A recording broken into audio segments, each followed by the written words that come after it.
Traffic drive અડચણરૂપ park કરી રખાયેલી 22 કારને લોક મરાયા.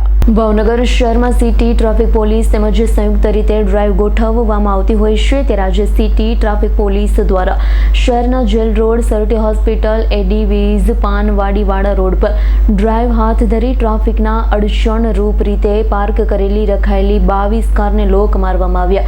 જાણવા મળતી વિગત અનુસાર ભાવનગર શહેરના નીલમબાગથી A division, Sir T hospital, Panwadi road પર છેલ્લા ઘણા સમયથી ટ્રાફિકના પ્રશ્નો ખૂબ જ ગંભીર અને પેચીદો બન્યો છે ત્યારે રસ્તાઓ પર દબાણ મુક્ત રાખવા અને વાહન ચાલકો ટ્રાફિક નિયમોનું સલામતીપૂર્વક પાલન કરે તે માટે શહેર ટ્રાફિક પોલીસ તેમજ અલગ અલગ ડ્રાઈવનું આયોજન કરવામાં આવતું હોય છે. શહેરના સરટી હોસ્પિટલ આસપાસ અને ખાનગી હોસ્પિટલો પણ આવેલી હોય આ વિસ્તારમાં આડેધડ પાર્ક કરવામાં આવતા વાહનોના કારણે મેડિકલ ઇમરજન્સી સમયે ખૂબ મોટી ટ્રાફિકની સમસ્યા સર્જાતી હોય છે ત્યારે આજ રોજ સિટી ટ્રાફિક પોલીસ દ્વારા વિશેષ ડ્રાઈવનું આયોજન કરવામાં આવ્યું છે જેમાં નીલમબાગ પોલીસ મથક, sir T hospital, jail road, Panwadi road પર ટ્રાફિકના અડચણરૂપ પાર્ક કરવામાં આવેલી કુલ 22 કારને લોક મારવામાં આવ્યા હતા અને કાર ધારકોને મેમો પાઠવી દંડના વસૂલ કરવામાં આવ્યું હતું.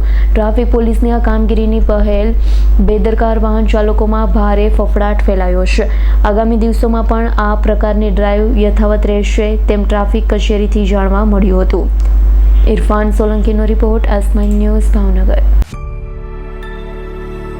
અમારી તમામ માહિતીથી અપડેટ રહેવા માટે જોડાયેલા રહો S9 ન્યૂઝ સાથે.